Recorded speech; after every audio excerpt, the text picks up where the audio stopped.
Today I'm going to tie up a bunny strip jig style fly in my couple of my favorite steelhead colors. I'm going to be using a Ahrex PX 360 50-degree jig hook in a size 4. This is a 4.6 slotted tungsten bead head. What I did is I prepped this. I put a little bit of lead wire up there just to hold that bead in place. So I'm going to put a dot of UV cure glue in there.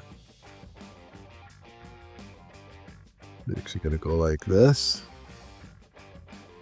Put that right behind the eye.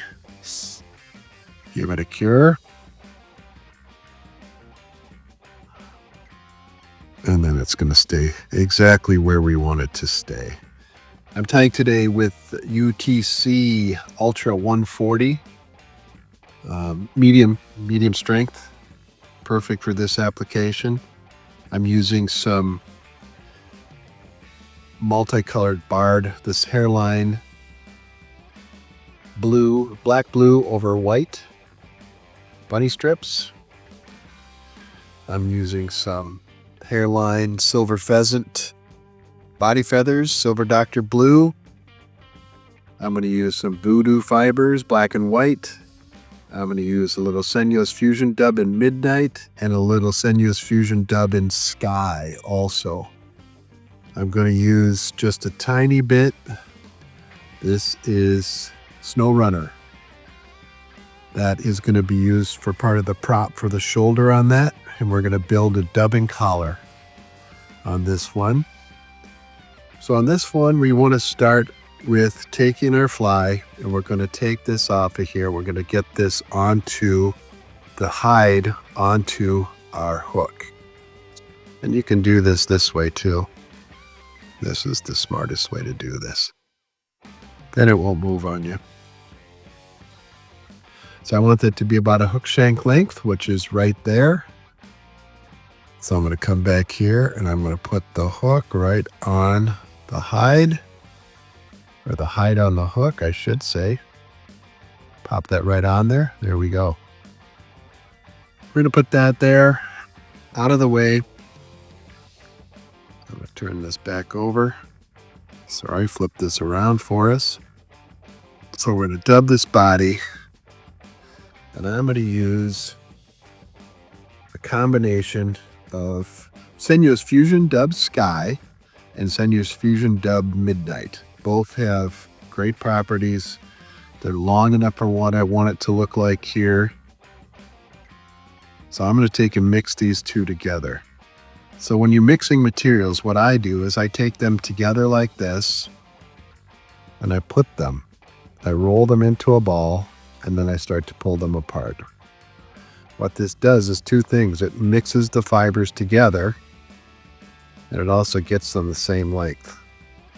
So you just keep doing that until you get them where you want with your colors. It's coming out pretty good. Get that sky mixed up. That's pretty darn good. Okay. So now I've got all my materials in there and they're nice and consistent lengthwise and nicely mixed up. Not perfect, but that'll work. So I have probably almost too much material in here. So I'm going to take some of this. I'm going to take about half of that. And I'm going to do this in a dubbing loop too, just because it's going to stay together much better. So I'm going to go around my dubbing loop twice over the top, advance my thread to where this is going to end up. I take my dubbing loop spinner. This is a Spaco dubbing loop spinner. The reason I like this is there's all kinds of them that you can do by hand. The reason I really like this is because it grabs those materials and it puts them into the loop so fast that they don't have the chance to spin or to move. Okay, so now I'm going to spin those up. You can adjust these however you want, wherever you want. What you do is you put your finger behind the dubbing loop and then you can adjust them any way you want. Got a little gap there. There we go. All right, spin them up. So right now, I'm going to take these and I'm going to give them just a quick brush. We're not done quite yet with this, but I just want to get this started like this, and I'm going to give it another quick spin. There we go.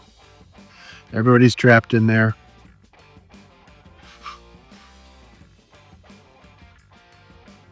Then you can take and go up and back down. You're going to lose some fibers, but that's okay. Okay. I'm going to get this out of my way. Now I'm going to take and dub this up the shank.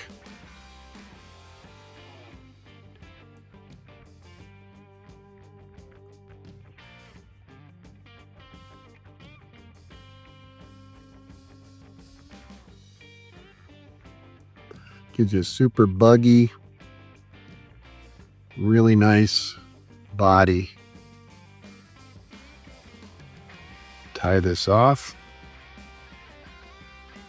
Cut it off.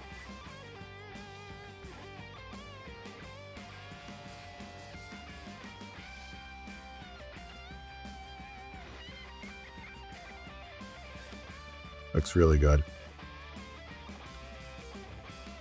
Now we're going to take this. This is a jig style hook, so I'm going to flip it over again.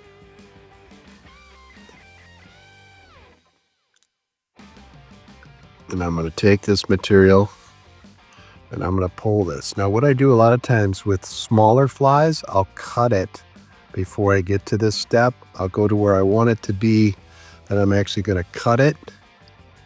But with this one, with it's bigger, you got more material, more space to work with. I'm going to take and separate my fibers. Get your finger wet. That helps. I'm going to pull that real tight. And I'm going to do one loop over the top just to get it in place. Right where I want it. Cinch it. A couple more real tight loops. I'm going to come back. And I'm going to cut off the excess. Pull everything back. Get it out of my way. Now I'm going to go over the top of this. Doesn't look real pretty right now, but I'm going to go over the top of this with another dubbing loop. And it's going to clean that up nicely.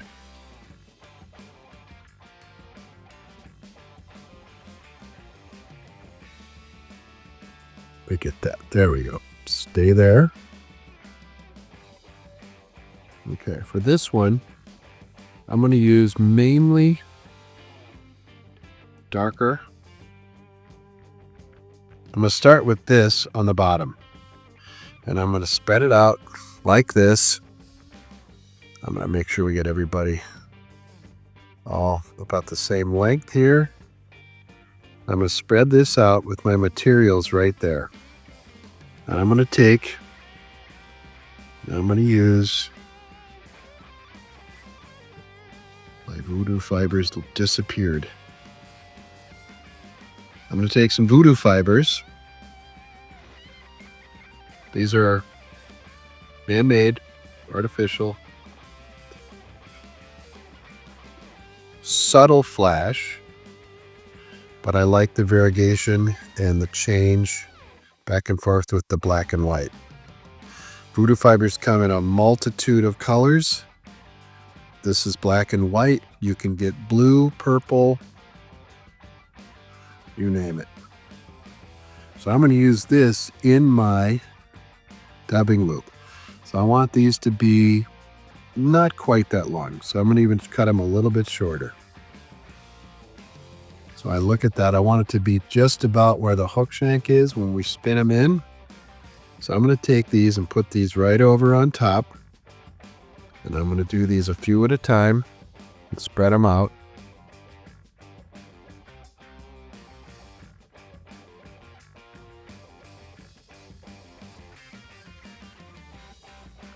That should be plenty.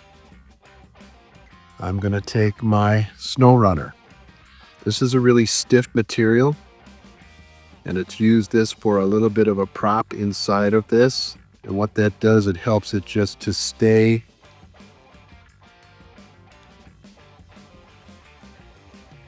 in place. So I'm going to put this over the top. You don't need much.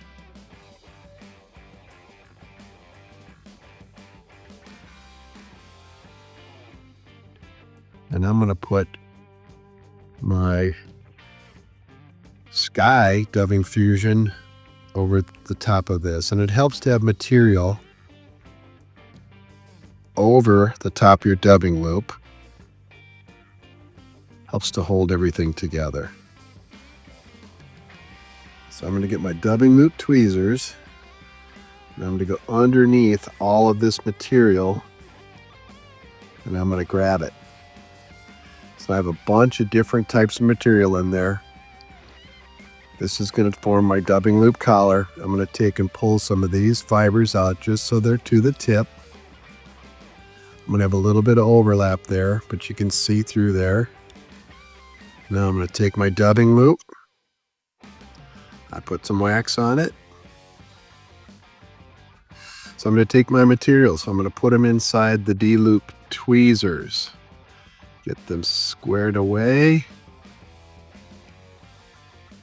Now what I did is I pulled, you can see that, I pulled and kept tension on that as I pulled it through there.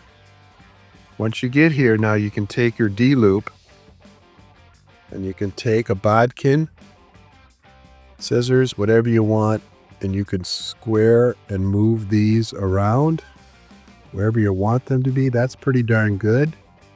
I'm going to give that a spin. Now, right now, I'm going to take this and tease it back out. This is Enrico Puglisi. It's a finger teaser, I guess is what you call it. It's a dubbing teaser is what it is. It's meant to fit on your finger. So I'm going to take and get everybody. I'm trying to get those fibers to spread out before I wrap this. And this is going to create my dubbing loop collar. I'm going to finish this one with a silver pheasant over wrap. You'll see it's coming.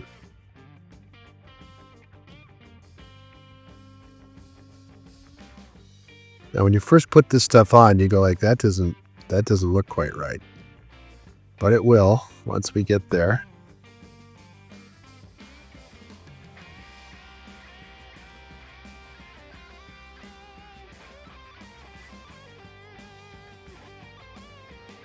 Okay, when you take and you tease this all out, then you start to get some of the character there. And then I'm going to take my silver pheasant and I'm going to preen it back. This is going to be my collar over my dubbing loop. There we go. You guys can see that better. So I'm going to take the fibers.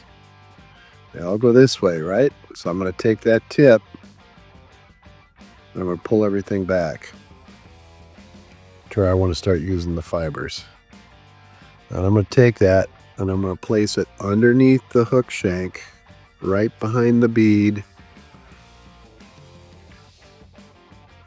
I'm probably only going to use about 3 wraps, maybe probably 2 to 3 wraps.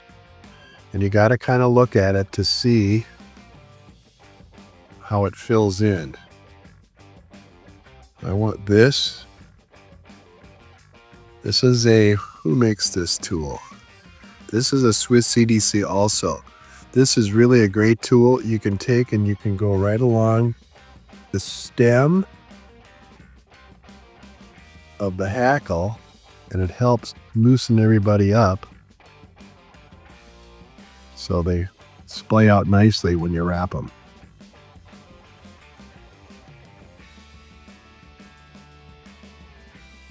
Silver pheasant is notorious for sticking together,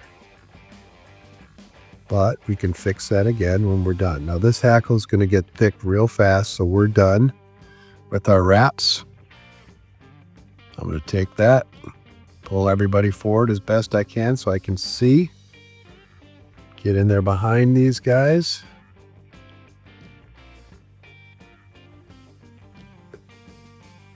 And finish that off. I'm going to go in front of the hackle stem. Pull everybody forward. I'm going to cut this off.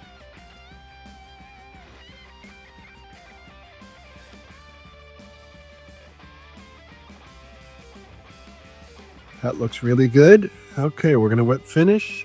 You could put marabou in here. Anything you want. Instead of that hackle collar, or instead of that dubbing loop collar. Okay, cut that off. There we go. Now we get these silver pheasant feathers teased out a little bit, so they spread out. As I said, they like to clump together.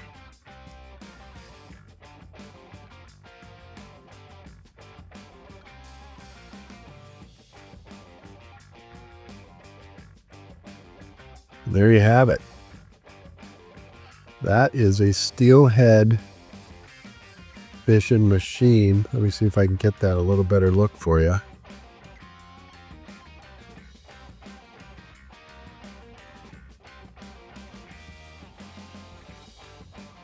We might just call this one Steelhead Dream. That sounds about right. So I'm going to take this fly while I have it right here. Tease all these out. They want to stay together, but they will come apart.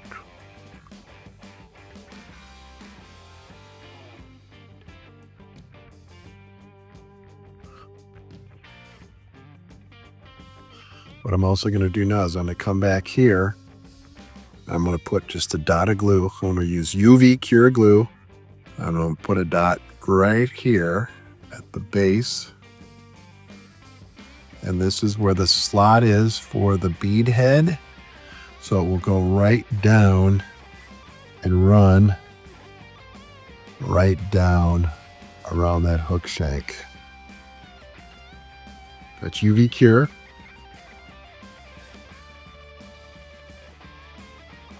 Give that a quick shot.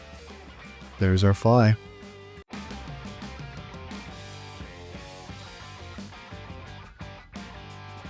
Good looking fly.